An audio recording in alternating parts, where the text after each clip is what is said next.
إن الحمد لله نحمده ونستعينه ونستغفره ونعوذ بالله من شرور أنفسنا ومن سيئات أعمالنا.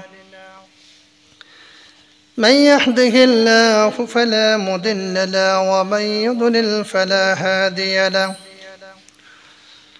ونشهد أن لا إله إلا الله وحده لا شريك له والذي لا جد له ولا ند له، لا مثل له ولا مثيل له، لا وجيل له ولا كفيل له، لا شبه له ولا شبه له، لا ولد له ولا والد له. وهو الواحد الفرد الصمد، لم يلد ولم يولد ولم يكن له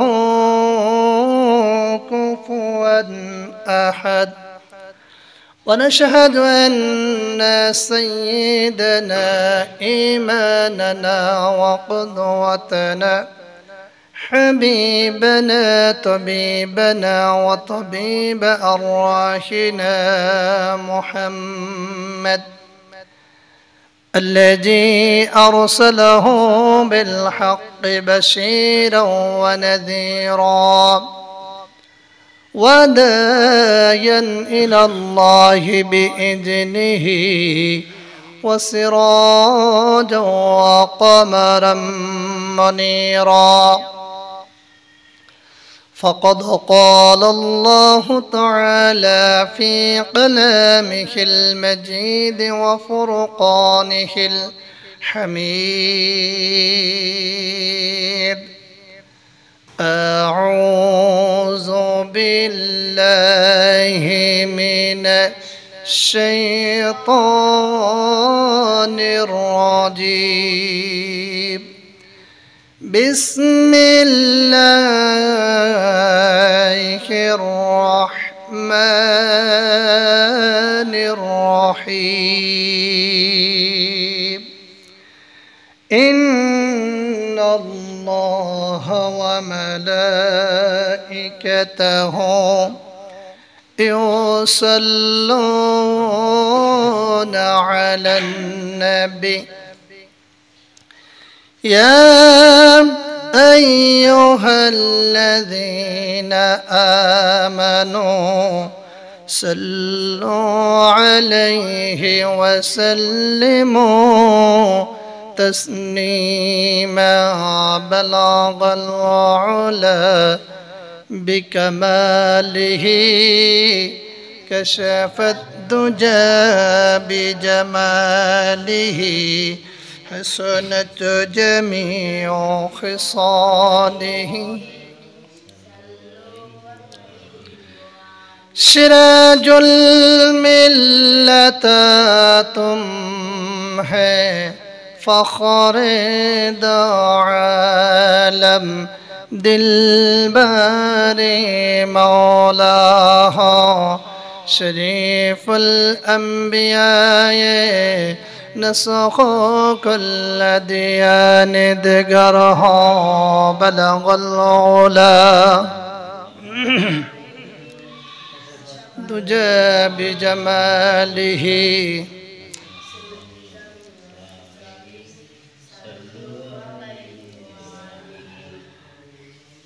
আমি যদি কখনো তায়েফেতে যাই, বলবো মাটিকে ডেকে নবীজির খুন ঝরালে কথায়। বলে দাও তাই আজ আমাকে প্রতিশোধের দাবানল জ্বালাবো হেথায়। বালাগাল উলা বিকামালিহি حسنت جميع خصاله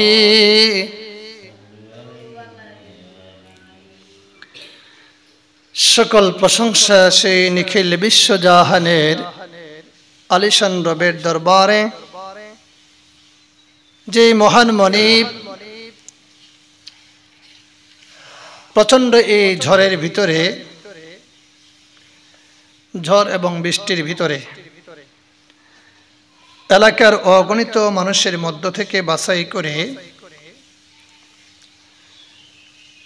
পৃথিবীর শ্রেষ্ঠতম জায়গা আল্লাহর ঘর মসজিদে আসবার, বসবার, কিছু কথা বলবার এবং কিছু কথা শুনবার সুবর্ণ সুযোগ করে দিয়েছেন।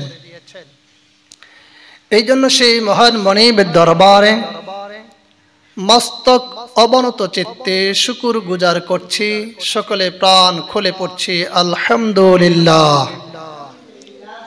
পড়ছি রব্বানা লাকাল হামদ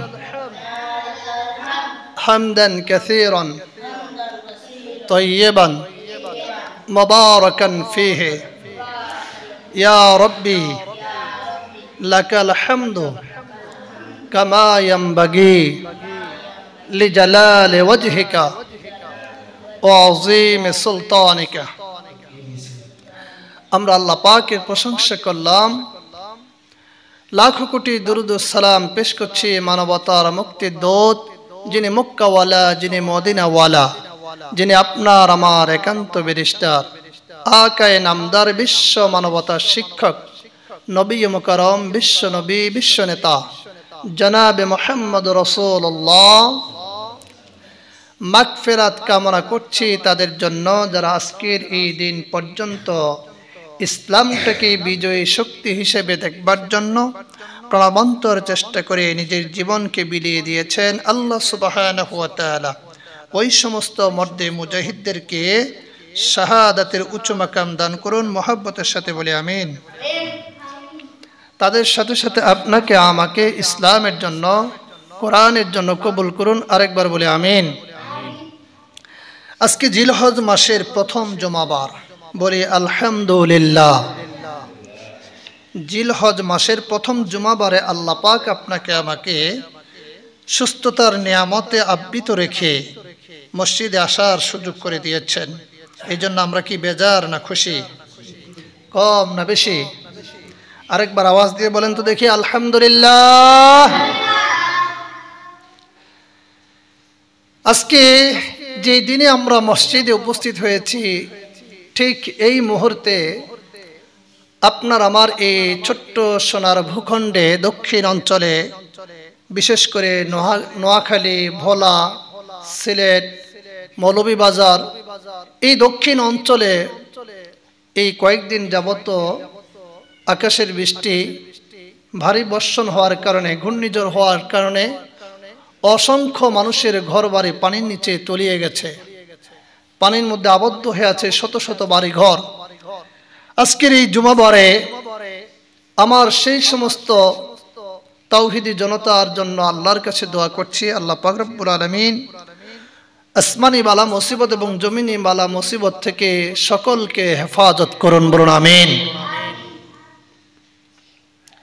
যেটারই আবহাওয়াটা কিছুটা আমাদের দিকে আমরা কিছুটা লক্ষ্য করছি, সেটারই বহির প্রকাশী দিকে হয়েছে। গতকালকে দুপুরে দেখেছেন কি প্রচন্ড বেগে বাতাস বয়েছে। তো আমাদের তকদির ভালো যে সেই বাতাসের সাথে বৃষ্টি ছিল না।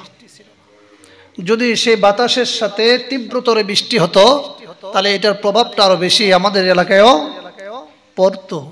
আল্লাহ পাক আসমানি সেই বালা মুসিবত থেকে আমাদেরকেও হেফাজত করুন, আরেকবার বলে আমিন। সম্মানিত উপস্থিতি, আজকে আমরা বিগত জুমার আলোচনা থেকে আমরা কিছু আলোকপাত করেছিলাম, সেখান থেকে আমরা আলোচনা আবার করব। সেই নিয়ত নিয়ে আজকে আলোচনা শুরু করতে চাচ্ছি, সেই নিয়ত নিয়ে বসেছি। আমরা আলোচনা শুনতেছিলাম কুরবানির বিষয়, তবে তার পূর্বে বর্তমান প্রেক্ষাপটের উপরে দু একটি কথা না বললেই নয়। এই পৃথিবীতে আমরা যারা মানুষ হিসেবে জন্মগ্রহণ করেছি, আমাদের একটি বদ নসিব বা বদ অভ্যাস আমাদের কপাল খারাপ, আমাদের বদ নসিব, আমাদের বদ অভ্যাস হলো আমরা বালা মুসিবত থেকে শিক্ষা নেই না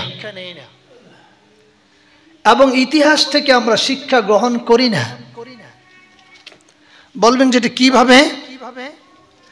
যুগে যুগে পৃথিবীবাসীর সামনে অনেক বড় বড় ইতিহাস রচনা হয়েছে। বলেন দেখি, আমার এই ছোট্ট সোনার ভূখণ্ড বাংলাদেশটা স্বাধীন হয়েছে, তার পিছনে কঠিন ইতিহাস আছে না নাই? কঠিন ইতিহাস আছে। এই ইতিহাস থেকে আমাদেরকে কিছু শিক্ষা নেওয়া দরকার। কিন্তু আক্ষেপের সাথে বলতে হয়, দুঃখের সাথে বলতে হয়, আমরা ইতিহাস থেকে শিক্ষা নিতে ব্যর্থ হয়েছি।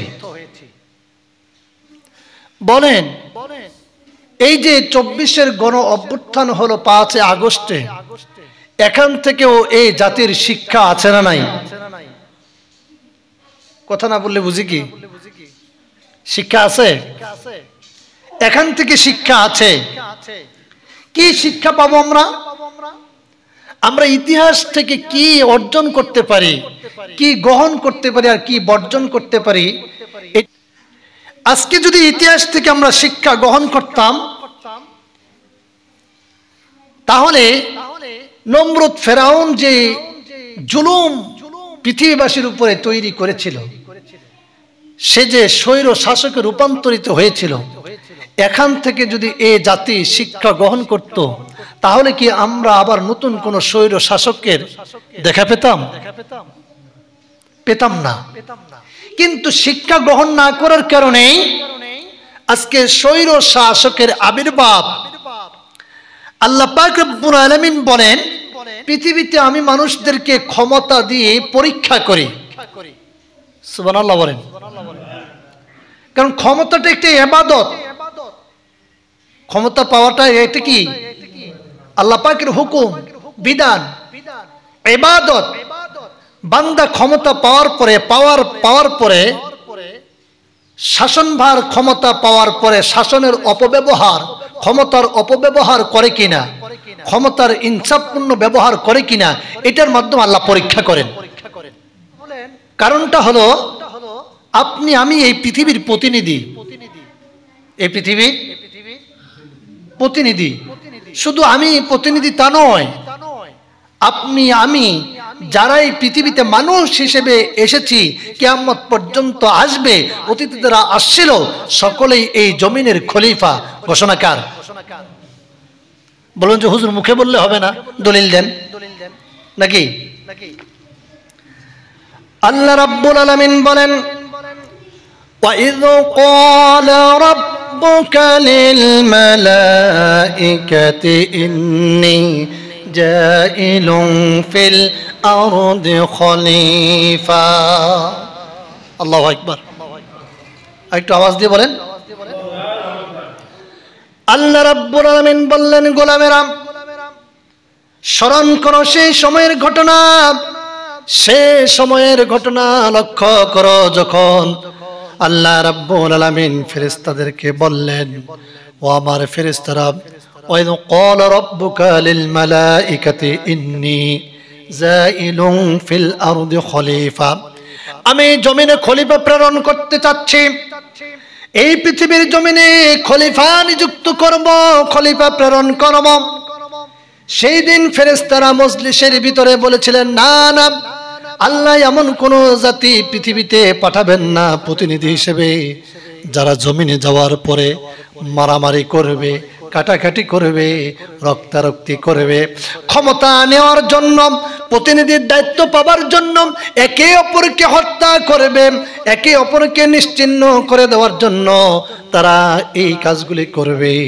ফেরেশতারা সেদিন বলেছিল, আল্লাহ পাক বললেন, ইন্নী আ'লামু মা লা তা'লামুন, আমি যা জানি তোমরা তা জানো না। আল্লাহু আকবার। আল্লাহ পাক বলেন, প্রতিনিধিরা কি করবে এই ব্যাপারে আমি যা জানি, ফেরেশতারা তোমরা তা জানো। তাহলে প্রতিনিধির দায়িত্ব দেওয়ার পরে, ক্ষমতা দেওয়ার পরে আল্লাহ পাক এর মাধ্যমে মুমিনদেরকে পরীক্ষা করেন। সুবহানাল্লাহ। ক্ষমতার অপব্যবহার আজকে করার কারণে যারা পাওয়ারফুল ছিল, ক্ষমতাশালী ছিল, যাদের একটা কমান্ডে গোটা বাংলাদেশে সকল প্রশাসনেরা কথা শুনত, শিক্ষা গ্রহণ করুন ইতিহাস থেকে, ওই ক্ষমতাধর ব্যক্তি আজকে চেহারাটা এমন হয়েছে, দেখলে মনে হয় না যে তার রূপ, তার চেহারাটা মানুষের পর্যায়ে। তদানীন্তন সময়ের স্বৈর শাসকের একজন মন্ত্রী তোফায়েল আহমেদ নাম, নেট দুনিয়ায় ভাইরাল, চেহারাটা এমন বিকট হয়েছে মনে হচ্ছে যেন এটা ফেরাউনের দ্বিতীয় ভাই। ক্ষমতা পাইলেই ক্ষমতার অপব্যবহার করা যাবে না, নিষেধ করেছেন কে? কারণ ক্ষমতা আল্লাহ পাক দিয়েছেন, এই ক্ষমতা পাওয়ার পরে তোমাকে ইনসাফপূর্ণ বিচার বন্টন নীতি প্রতিষ্ঠিত করা লাগবে। এই জন্য এখান থেকে আমাদেরকে শিক্ষা নেওয়া দরকার যে এমপি মন্ত্রীর আজকে দেখেন আইনমন্ত্রী আনিসুল হকের কি অবস্থা, করুণ পরিণতি কি। এই জন্যই তো আমরা বারবার বলি, ও বন্ধু, ক্ষমতা আল্লাহ পাক দিয়েছেন, ক্ষমতা পাওয়ার পরে ক্ষমতার অপব্যবহার করিও না। কারণ আল্লাহ পাক ক্ষমতা দিয়ে ইজ্জত দেন, আবার ক্ষমতা দিয়েই বেজ্জতি করেন। যদি ক্ষমতার অপব্যবহার না হতো তাহলে এরকম বেজ্জতি হয়ে দুনিয়ার জমিন থেকে বিদায় নিতে হতো না। যুগে যুগে যারা এই ক্ষমতার অপব্যবহার করেছে তারাই লাঞ্ছিত আর অপমানিত হয়ে দুনিয়ার জমিন থেকে বিদায় নিয়েছে। চিৎকার মেরে বলেন নাউজুবিল্লাহ। সামনে যারা ক্ষমতায় আসতে চাচ্ছেন আসেন, আমরা বলি আসেন ক্ষমতায়, কিন্তু এখান থেকে শিক্ষা নেন। এই তো কিছুদিন পূর্বে তারাই মন্ত্রী ছিল, এই তো কিছুদিন পূর্বে তারাই এমপি ছিল, আজকে তারা মানবতার জীবন যাপন করছে। ক্ষমতার অপব্যবহার করার কারণে সেই আপনার অন্ধকারে নিমজ্জিত হয়েছে, মানুষের ঘৃণার পাত্রে পরিণত হয়েছে। তুচ্ছ তাচ্ছিল্য, অপমানিত আর লাঞ্ছনা বঞ্চনা দিয়ে তাদেরকে আজকে দুনিয়ার মানুষ ঘৃণার দৃষ্টিতে তাকাচ্ছে তাদের দিকে। কেন? তাদের সাথে তো সম্পদ নিয়ে কোনো মারামারি জনগণের ছিল না, তাদের সাথে তো আপনার জমি জমা নিয়ে কোনো বিরোধ ছিল না, একটাই শুধু বিরোধ ছিল, ক্ষমতার পেয়েছো, ক্ষমতার অপব্যবহার কেন করলে? এই জন্য মানুষ তাকে এত এত ঘৃণা করে। সুতরাং এখান থেকে শিক্ষা নিতে হবে, আমরা যেন কেউ ক্ষমতা পাওয়ার পরে ক্ষমতার অপব্যবহার না করি। আল্লাহ আমাদেরকে সঠিক বুঝ দান করুন, বলুন আমিন। 2 নম্বর সংবাদ, বাংলাদেশের যত উলামায়ে কেরাম আছেন তারা সকলেই ঐক্যবদ্ধ হয়েছেন, বলি আলহামদুলিল্লাহ। এ জাতির উলামায়ে কেরাম যদি ঐক্যবদ্ধ হয় তাহলে গোটা মুসলিম উম্মাহ ঐক্যবদ্ধ হয়ে যাবে। এ জাতির শ্রেষ্ঠ সন্তান উলামায়ে কেরামরা যদি এক প্ল্যাটফর্মে চলে আসে, এই মুসলিম উম্মাহ এক প্ল্যাটফর্মে চলে আসতে বাধ্য হবে।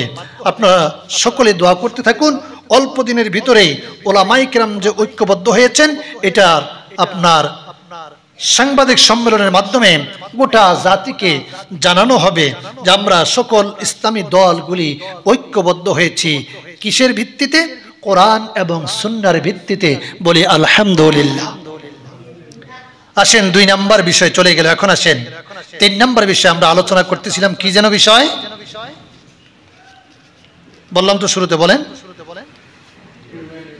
কুরবানি বিষয়।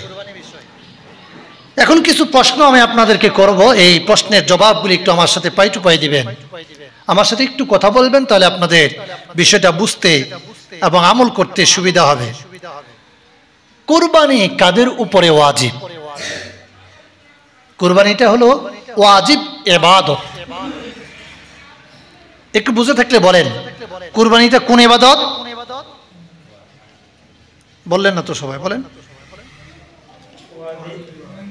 ওয়াজিব ইবাদত, সুন্নতি ইবাদত, নফল ইবাদত, ফরজ ইবাদত, ফরজে কিফায়া ইবাদত। এই ধারাবাহিকতায় কুরবানিটা হলো ওয়াজিব ইবাদত। এখন আপনার উপরে কুরবানি ওয়াজিব কিনা আপনি যদি না জানেন, আমি যদি না জানি, কুরবানি যে ওয়াজিব হয়েছে কিনা এটা যদি না জানা থাকে, বলেন এই ইবাদতে যতটুকু আল্লাহর প্রতিদান পাওয়ার কথা ততটুকু কি পাওয়া সম্ভব? কেন সম্ভব নয়? কারণ হলো আল্লাহ পাক আগে বলছেন ইকরা বিসমি রাব্বিকাল্লাযী খলাক, আগে জানো তারপরে আমল করো। আগে কি করতে হবে? জানতে হবে, তারপরে মানতে হবে। তাহলে এখন আসেন ওয়াজিব কাদের উপরে হবে? প্রথম নাম্বার কথা হলো তাকে মুমিন হওয়া লাগবে। কোন মুনাফিক, কোন কাফের মুশরিকের উপরে কি কুরবানি ওয়াজিব হবে? তাহলে প্রথম নাম্বার আপনাকে কি হওয়া লাগবে? মুমিন হওয়া লাগবে। সুবহানাল্লাহ বলেন, মুমিন। এখন আপনি মুমিন, তারপর আপনাকে কি হওয়া লাগবে? আল্লাহ পাক বলছেন মুমিন হলেই হবে না, আপনাকে সুস্থ মস্তিষ্কের বালেগ হওয়া লাগবে। নাবালকের উপরে কিন্তু কুরবানি ওয়াজিব নয়। তাইলে আপনাকে পাগল হলে চলবে? মুমিন আপনি, কিন্তু আপনি পাগল, মস্তিষ্কের সমস্যা, মাথার সমস্যা।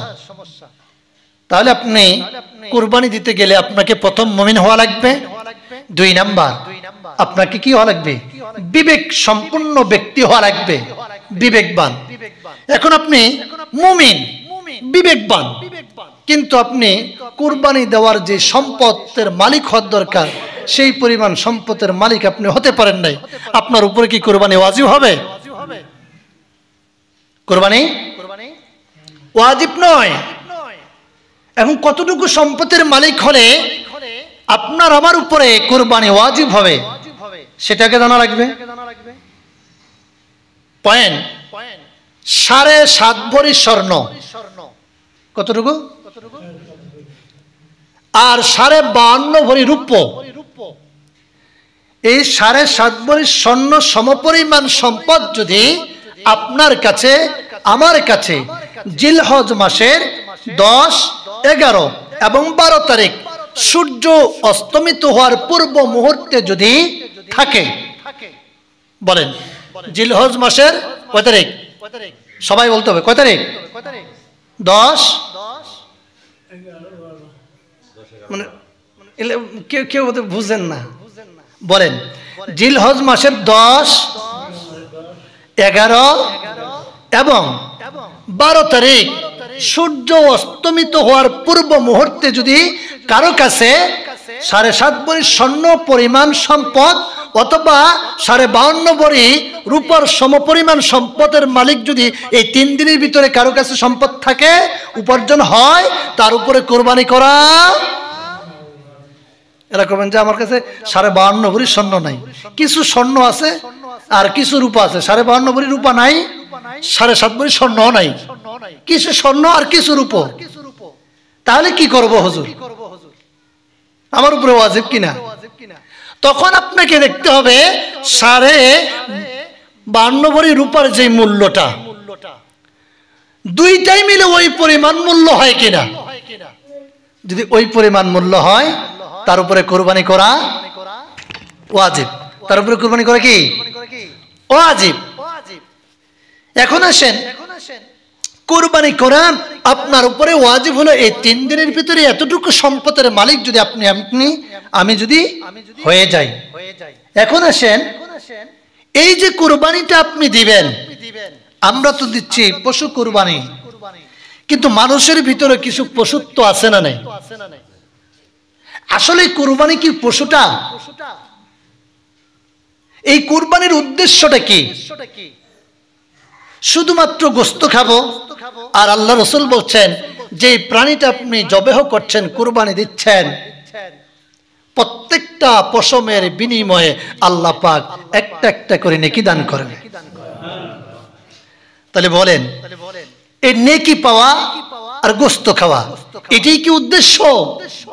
না, আপনার আমার ভিতরে যে পশুত্ব মনোভাব আছে এটাকে কুরবানি আগে দেওয়া লাগবে। সুবহানাল্লাহ কয় না?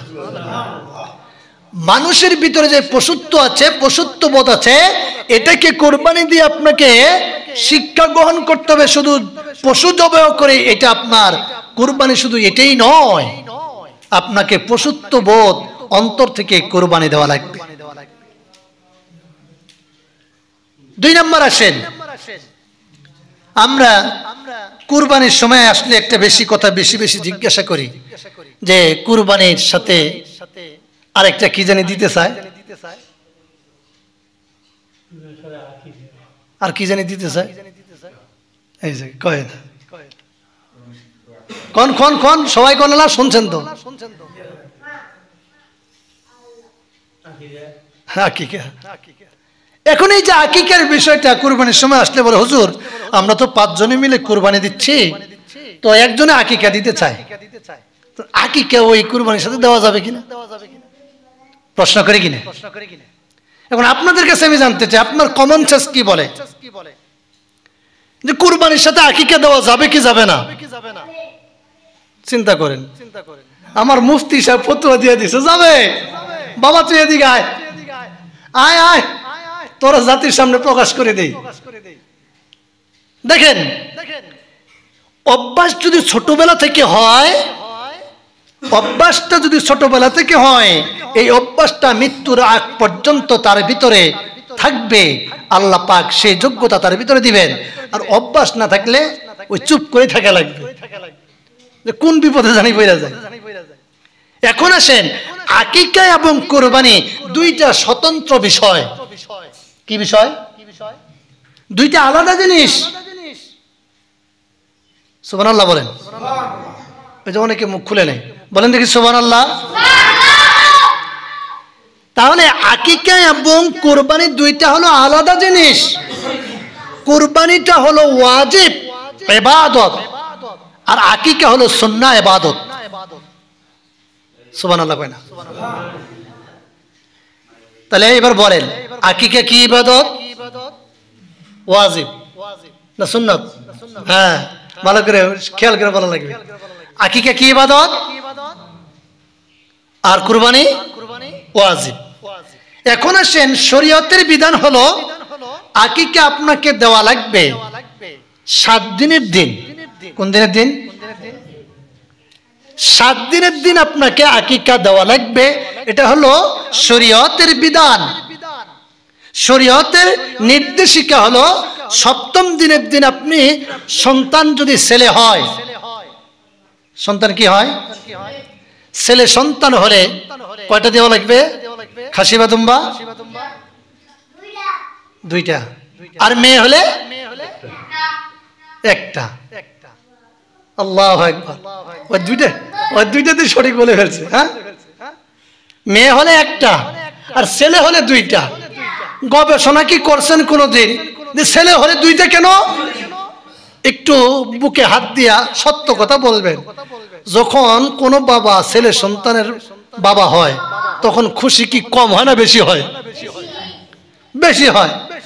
আবার যদি মেয়ে সন্তান হয় বাবা কি তখন খুশি বেশি হয় না কম হয়? হ্যাঁ, সমাধান দিলেন আল্লাহ। ইসলাম কত সহজ করে দিয়েছেন। কন্যা সন্তান হলে দেখবেন পিতা মাতা এমনি মুখটা মলিন হয়ে যায়, খুশি কম হয়।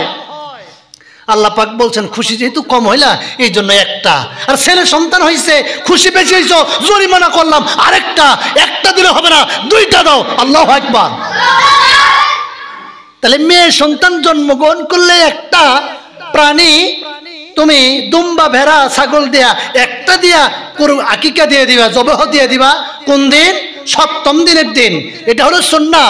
যদি 7ম দিনের দিন আকিকা দিয়ে দেওয়া হয়, আল্লাহর হাবিব বলেন ওই সন্তানটার বালা মুসিবত রোগ বালাই আল্লাহ পাক চতুর্মুখী বালা মুসিবত থেকে হেফাজত করে ওই সন্তানটার উপরে রহম নাজিল করেন। এখন আসেন যে হুজুর আমরা তো 7 দিনের দিন দিতে পারলাম না, 8 দিনের দিনও দিতে পারি নাই, 20 দিনও দেই নাই, এখন তো বয়স হয়ে গেছে 40 বছর, আকিকা যে দেই নাই। এখন আকিকা দেই নাই কুরবানি দিতে পারবো কিনা? এখন আপনাদের কাছে জানতে চাই। যদি আলোচনা বুঝে থাকেন তাহলে উত্তর ঠিক দিতে পারবেন।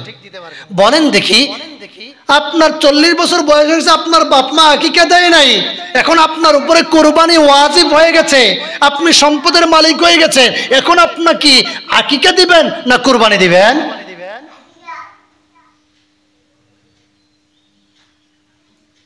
কথা কয় না। কি দিবেন? কথা বলেন। আল্লাহু আকবার, বলেন না কেন? হ্যাঁ, এখন এটা আপনি বুঝে শুনে বলছেন না না বুঝে বলছেন না কি বুঝলেন জানি না, উত্তরটা যেটা দিয়েছেন এই উত্তরটা সঠিক দিয়েছেন, সুবহানাল্লাহ বলেন। কারণ আকিকাটা ছিল সুন্নত ইবাদত, কি ইবাদত? আর কুরবানিটা হলো ওয়াজিব ইবাদত। সুন্নত যদি আপনি পালন না করেন নেকির কমতি হবে, গুনাহ হবে না, কিন্তু ওয়াজিব তরক করলে গুনাহ আছে না নাই? তাহলে এখন কি আরো প্রশ্ন করবেন কোনোদিন যে হুজুর আমার তো আকিকা দেয় নাই, কুরবানি দেওয়া যাবে কিনা? বলেন, কুরবানি দেওয়ার কোনো বাধা আছে? যদি আপনার উপরে কুরবানি ওয়াজিব হয়ে যায় অবশ্যই অবশ্যই আপনি কুরবানি দিবেন, এটাই শরীয়তের বিধান। কিন্তু আপনি যদি আপনার পরিবার, আপনার পিতামাতা আপনার আকিকা আদায় করে না থাকে, তাহলে আপনি আকিকা যে কোনো সময় যে কোনো মুহূর্তে আকিকা দিতে পারেন, এটা জায়েজ, তবে সুন্নত আমল হবে না। সুবহানাল্লাহ কয় না? মানে 7 দিনের দিন যে সুন্নত ইবাদতটা হওয়ার কথা ছিল ওইটা থেকে আপনি বঞ্চিত হলেন, তবে আকিকা দেওয়া জায়েজ, হারাম নয়। তবে আপনাকে মাথা রাখা লাগবে, কুরবানি যদি আপনার ওয়াজিব হয়ে থাকে তাহলে কুরবানি বাদ দিয়ে আপনি আকিকা দিবেন, এটা শরীয়ত এলাও করবে, কারণ ওয়াজিব তরকের গুনাহ আপনার হয়ে যাবে। সবসময় মনে রাখবেন, নফল কখনো সুন্নতের সমান হয় না, সুন্নত কখনো ওয়াজিবের সমপরিমাণ হয় না, আর ওয়াজিব কখনো ফরজের সমতুল্য হতে পারে। সুন্নত সুন্নতি, নফল নফলি, ওয়াজিব ওয়াজিব, ফরজ ফরজ। তাহলে আজকে থেকে ক্লিয়ার। এখন কোন ব্যক্তি যদি আপনার গরুতে কুরবানি দিতে এসে যদি বলে আকিকা আপনি, আপনাদের সাথে আমি আকিকা দিতে চাই, কুরবানি আমি ইতিপূর্বে দিয়েছি, আপনি জানবেন শুনবেন, যদি ও ইতিপূর্বে কুরবানি দিয়েছিল কিন্তু তার আকিকা বাকি আছে, এইবার কুরবানিতে আপনার সাথে শরীক হয়ে আকিকা দিতে যাচ্ছে, আপনাদের কুরবানি ওর আকিকা হবে কিনা? উলামায়ে কেরাম বলেছেন এতে কোনো সমস্যা নাই, দিতে পারবেন, সুবহানাল্লাহ। কিন্তু বিষয় হলো যে ওয়াজিব থাকলে, কথা কয়, ওয়াজিব থাকলে সুন্নত ইবাদতের সুযোগ আছে ওখানে। ওয়াজিবের গুরুত্ব, এর মাহাত্ম্য, এর তাৎপর্য, এর যে দাবি, এটা হলো বেশি। অতএব যদি আপনার এরকমটা হয়ে থাকে, আপনি ওয়াজিব এই কুরবানি ইবাদতটাই আগে করবেন। এখন আসেন, একটা গরু এবং একটা মহিষ, একটা ওটে কয়জন শরীক হয়ে কুরবানি দিতে পারবো? এটা তো জানি অবশ্যই। কয়জন?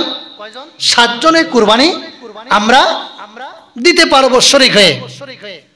তবে এখানে যেই মাসালাটা নিয়ে দ্বন্দ্ব বেশি হয়, যখন একটা আকিকার কুরবানি ওলাদের সাথে আকিকা করতে আসবে, আপনারা বিবেকবান একটু চিন্তা করবেন। রাসূলের হাদিস স্পষ্ট, মেয়ে সন্তান হলে একটা বকরি, একটা ভেড়া, দুম্বা, একটা প্রাণী, একটা দম, একটা প্রাণী একটা দম, ভালো করে বুঝবেন। আর ছেলে সন্তান হলে 2টা প্রাণী 2টা দম। এখন মনে করেন যে একটা গরুর মধ্যে 5 জনে আকিকা দিচ্ছে, 5 জনে কুরবানি দিচ্ছে, আর 2 জন আপনার আকিকার নাম দিয়েছে ছেলে সন্তানের জন্য। বলেন গরুর কয়টা? একটা গরু, এক গরুর ভিতরে 2 জন আকিকা আর 3 জন কুরবানি। কিন্তু আকিকার নীতিমালা কি ছিল? ছেলে সন্তানের 2টা দম দেওয়া লাগবে, নির্দিষ্ট তো নাকি, 2টা খাসি দুম্বা ভেড়া যাই হোক 2টা দেওয়া লাগবে। ছেলে হলে 2টা দম, 2টা প্রাণী উল্লেখ, আর মেয়ে হলে একটা। এখন বলেন, যদি আমি ওই কুরবানির পশুর সাথে আকিকাটা দিই, আপনার বিবেক, আপনার কমন সেন্স কি বলবে? যে আল্লাহ তো বলছেন, যে আল্লাহ রসুল তো জানাই দিয়েছেন 2টি প্রাণী দিতে হবে, 2টি দম দেওয়া লাগবে। এখানে তো 2টি দম নাই, আছে 2টি আছে। যদি এইটুকু চিন্তা করেন তাহলে বলেন দেখি, আকিকার জন্য আইসা কি কুরবানি ওয়ালাদের সাথে আমাদের পারাপারি করার কোনো সুযোগ আছে? বাধ্যবাধকতা করার সুযোগ আছে? সিম্পল বিষয়, কমন সেন্স দিয়ে চিন্তা যদি করেন, শরীয়ত যদি আপনি মানেন, ইসলামটাকে যদি সুন্দরভাবে গ্রহণ করেন, তাহলে অবশ্যই অবশ্যই আপনি চিন্তা করবেন, যেহেতু আমি আকিকা ইবাদতটা করতে চাচ্ছি, আকিকার যে নীতিমালা, আকিকার যে ফর্মুলা, ওই ফর্মুলাই তো করা লাগবে, ওই ফর্মুলা করা লাগবে না? আপনি আমার মতো, আপনি আপনার মতো করে ফর্মুলা তৈরি করে কি আপনি ইবাদত করতে পারবেন? যেহেতু আল্লাহ রাসূল বলছেন কন্যা সন্তান হলে একটি প্রাণী দিয়ে, একটি দম দিয়ে তোমাকে আকিকা সম্পন্ন করা লাগবে, ওটাই করতে হবে, এর থেকে বাইরে যাওয়ার কোনো সুযোগ নাই। ছেলে সন্তানের দুটি প্রাণী দিয়ে আকিকা করতে হবে, অবশ্যই অবশ্যই আপনি দুটি প্রাণী দিয়ে আপনি কুরবানির সময় আকিকা দেওয়া লাগবে, এটা তো নির্ধারণ একটা সময় সীমা আল্লাহ রাসূল জানিয়ে দিয়েছেন, 7 দিনের ভিতরে দিবেন। যদি না পারেন অন্য সময় আপনি দেন, আকিকা আদায় হয়ে যাবে, তবে সুন্নাহ আদায় হবে। বিষয়টা ক্লিয়ার হয়েছে তো নাকি? এখন এই যে 7 জন, আমাদের মধ্যে ভুল ধারণা হলো যে হুজুর আমরা তো 4 জন হইছি, আমরা তো শুনছি 3 জন 5 জন 7 জন, বেজরা হওয়া লাগে, এরকম আছে না? এই হোটেলগুলোতে বসলে ভাই ফতুয়ার শেষ নেই, হুজুর আমার 4 জন আরেকজন মিলে না, কুরবানি দিব কেমনে? সহজ জিনিসটাকে আমরা কঠিন বানাই। সহজ জিনিসটাকে, একটা গরু, একটা মহিষ, একটা ওটের মধ্যে 7 জন পর্যন্ত শরীক হয়ে 7 জনের পক্ষ থেকে কুরবানিতে অংশগ্রহণ করতে পারবেন, শরীয়ত এটা এলাও করে। তবে আপনাকে জানা থাকা লাগবে 1 থেকে 7 সীমারেখা কতটুকু? 1 থেকে। এখন আপনি যদি 2 জন হয় একটা প্রাণী, আলহামদুলিল্লাহ, 3 জন হয় আলহামদুলিল্লাহ, 4 জন হয় আলহামদুলিল্লাহ, 5 জন হয় আলহামদুলিল্লাহ, 6 জন আলহামদুলিল্লাহ, 7 জন আলহামদুলিল্লাহ, কিন্তু 8 জন হওয়া, এই 7-এর মধ্যে যে কয়জনে আপনারা অংশগ্রহণ করে একটা গরু, একটা মহিষ, একটা উট ক্রয় করে, যে কয়জনে পারেন, 3 জন পারেন দিবেন, 4 জন পারেন দিবেন, 5 জন পারেন দিবেন, সর্বসীমা দেখা হলো 7 জন পর্যন্ত অংশ গ্রহণ করতে। তাহলে এটা নিয়ে আর কোনো বিতর্ক করার কোনো সুযোগ? 4 জন হয়েছেন আলহামদুলিল্লাহ, 4 জনে দিয়ে দেন, 5 জন হয়েছেন 5 জনে দিয়ে দিবেন। আল্লাহ আমাদেরকে বুঝার এবং আমল করে তৌফিক দান করুন, বলুন আমিন। তাহলে আকিকার বিষয়টা এইভাবে, আর কুরবানির বিষয়টা এইভাবে গেল। এখন আসেন, এই যে চাঁদ উঠে গেছে, উঠে গেছে না, এই চাঁদের মধ্যে 9 তারিখ থেকে একটা ওয়াজিব আমল আছে, আছে না নেই? বলেন দেখি আমলটা কি? তাকবীর। বলেন দেখি সুবহানাল্লাহ। আমি দেখতেছি যে আপনারা খুব মনোযোগ দিয়ে শুনতেছেন, খুব মনোযোগ দিয়ে শুনতেছেন। তাকবীর 9 ফজর থেকে শুরু হবে, 9 শেষ হবে কবে? 13 আসরে শেষ হবে। এখন এই যে কুরবানির 3টা দিনের কথা আমরা বর্ণনা করলাম, 10 তারিখ, 11 তারিখ, 12 তারিখ, এই 3 দিন আপনি কুরবানি করতে পারবেন। সুবহানাল্লাহ কোন রে? ইসলাম কি সহজ করে দিছে। বান্দা ঝামেলায় পড়ে গেছো, প্রথম দিন কুরবানি দেওয়াটা হলো উত্তম। প্রথম দিন 10 তারিখে কুরবানি দেওয়াটা, 10 তারিখে ঝামেলায় পড়ে গেছো, পারো নাই বান্দা, মন খারাপের কোনো কারণ নাই, সুযোগ রাখছি 11 তারিখে দিয়ে দাও। 11 তারিখেও পারো নাই, 12 তারিখ সূর্য অস্ত যাওয়ার পূর্ব মুহূর্ত সময় আমি আল্লাহ রেখে দিয়েছি। সুবহানাল্লাহ। ইসলাম তো সহজ, আমরা মানুষটা বানাই কঠিন। তো 9 তারিখ ফজর থেকে তাকবীর, তাকবীরটা বলেন দেখি একজন। ওলিল্লাহি। আচ্ছা, এটা শুধু খালি শুই না, মসজিদ থেকে বাড়ি হয়ে যাবেন, বাড়িতে যায় কবেন না, কারণ মহিলারা পরে আমারে ধরে যে হুজুর কি কইছেন, কোন আমল আছে কয়েন না, বাড়িতে শুধু কেউ কয় না, সব দোষ হুজুরের। আমি তো বলে দেই, আপনাদের দায়িত্ব হলো মেসেজটা বাড়িতে পৌঁছে দিবেন। আপনার পরিবারের মহিলারা যদি এটার উপরে আমল করে, আপনি বলার কারণে একটা জিনিস সূক্ষ্মভাবে চিন্তা করেন, আমি ইমাম হিসেবে দায়িত্ব, আমি আপনাকে বলে দিলাম, আপনি আমল করতেছেন, আমিও আমল করতেছি। আপনি যেই আমল করার পরে যেই নেকিটা পাইলেন, ওই সমপরিমাণ নেকি আমি বোনাস হিসাবে আপনি আমল করার কারণে আমি পাবো। সুবহানাল্লাহ। বাড়ি যে কইন আবার আপনি বাড়িতে যাইয়া যখন মহিলাদেরকে বলবেন, মা বোনদেরকে বলবেন, মা বোনেরা যদি আমল করে, আপনি বলছেন, আপনি আমল করছেন, আপনি যেই পরিমাণ নেকি পাওয়ার ওটা তো পাবেন, ওই মা বোনেরা যে নেকি পাওয়ার কথা ওই নেকি পাবে, কিন্তু আপনি বলার কারণে ও আমল করার কারণে সমপরিমাণ নেকি আল্লাহ পাক আপনার আমল নামায় বোনাস হিসেবে দান করবে। তাহলে বাড়িতে যেয়ে বলার দরকার আছে না নাই? অবশ্যই বলার দরকার আছে। এখন আসেন শেষ ফিনিশিং কথা, যেহেতু আগামী জুমা আছে, অবশ্য শনিবারে যেহেতু ঈদ হবে, শেষ করতেছি আলোচনা। আল্লাহ পাক শর্ত দিয়েছেন, গত জুমায় আমরা বলেছি, কুল ইন্না সলাতি ওয়া নুসুকি ওয়া মাহইয়ায়া ওয়া মামাতি লিল্লাহি রাব্বিল আলামিন। আপনি যখন কুরবানি দিতে যাবেন, আল্লাহ পাক প্রথম শর্ত আপনাকে দেখবেন, আপনাকে আইডেন্টিফাই করবেন যে আপনি সালাত কায়েমকারী ব্যক্তি কিনা। যদি আপনি সালাত কায়েমকারী ব্যক্তি হন, আপনার কুরবানি আল্লাহর দরবারে কবুল হবে, গ্যারান্টেড। এটা দলিল। সুবহানাল্লাহ বলেন রে।